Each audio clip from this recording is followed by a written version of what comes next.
This video will show you how to share a PDF file on your computer as a link. So if you have a PDF file that you want to share, you first need to open Google Chrome or any other web browser and then head to your Google Drive account. Here click on this new button right here and then select file upload.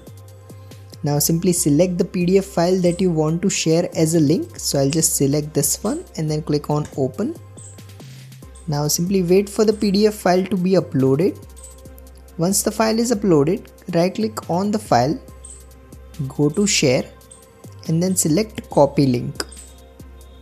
Now click on manage access. Now here you will need to click on this restricted option and then select anyone with the link.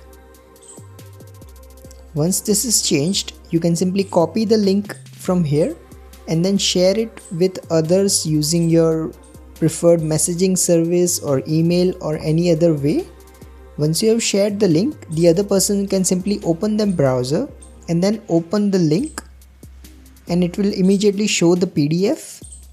They can also download the PDF from here. So this is how you can share the PDF file as a link. If you find this video useful, please don't forget to like and subscribe to Glitch Guru.